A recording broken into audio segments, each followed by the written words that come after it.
Then Jacob took fresh rods of poplar and almond and plane, and peeled white streaks in them, exposing the white of the rod.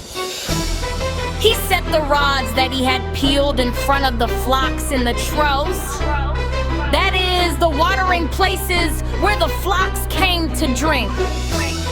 And since they bred when they came to drink, the flocks bred in front of the rods, and so the flocks produced young that were streaked, speckled, and spotted.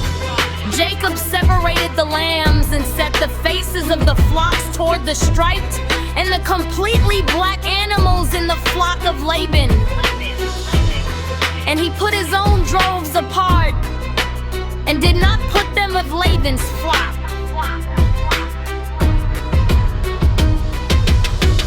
Whenever the stronger of the flock were breeding, Jacob laid the rods in the truss before the eyes of the flock, that they might breed among the rods. But for the feebler of the flock, he did not lay them there. So the feebler were Laban's, and the stronger Jacob's. Thus the man grew exceedingly rich and had large flocks and male and female slaves and camels and donkeys.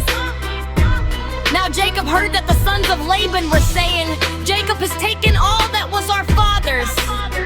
He has gained all this wealth from what belonged to our father. And Jacob saw that Laban did not regard him as favorably as he did before.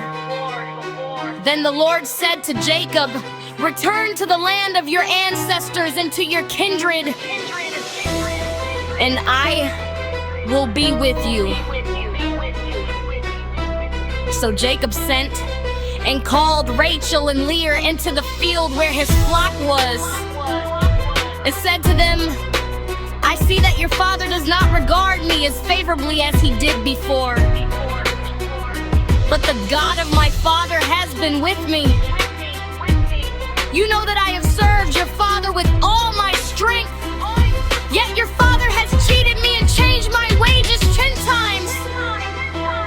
But God did not permit him to harm me. If he said, the speckled shall be your wages, then all the flock bore speckled.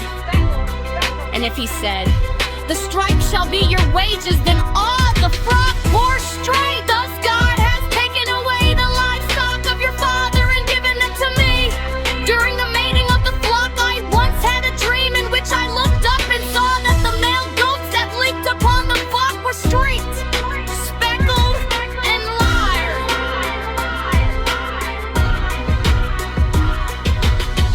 Then the angel of God said to me in the dream, Jacob, and I said, here I am. And he said, look up and see that all the goats that leap on the flock are striped, speckled, and mottled. For I have seen all that Laban is doing to you.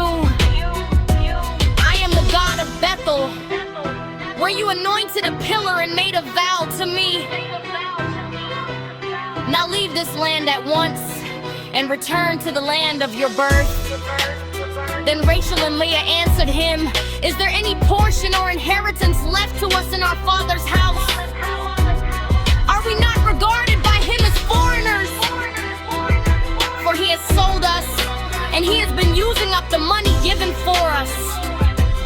All the property that God has taken away from our father belongs to us and to our children. Now then,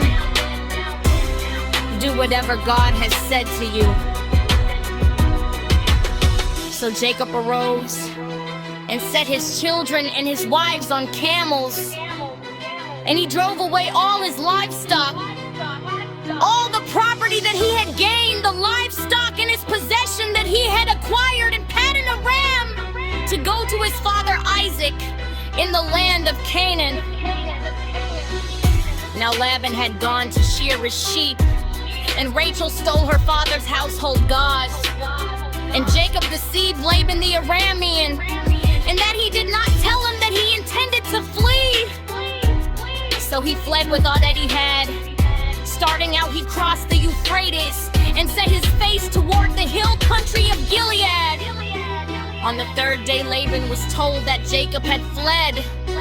So he took his kinsfolk with him and pursued him for 7 days until he caught up with him in the hill country of Gilead. But God came to Laban the Aramean in a dream by night and said to him, "Take heed that you say not a word to Jacob, either good or bad." Laban overtook Jacob. Now Jacob had pitched his tent in the hill country, and Laban with his kinsfolk camped in the hill country of Gilead. Laban said to Jacob, "What have you done?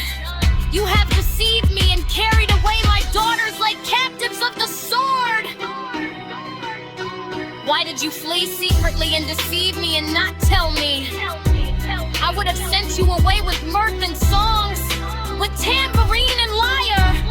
And why did you not permit me to kiss my sons and my daughters farewell? What you have done is foolish. It is in my power to do you harm. But the God of your father spoke to me last night, saying, 'Take heed that you speak to Jacob neither good nor bad.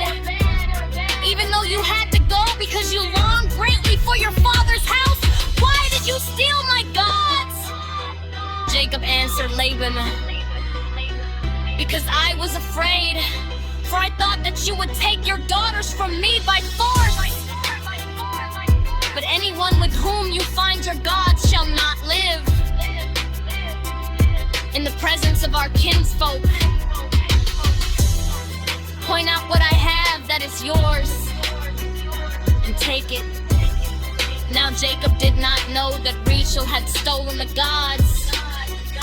So Laban went into Jacob's tent, and into Leah's tent, and into the tent of the 2 maids, but he did not find them.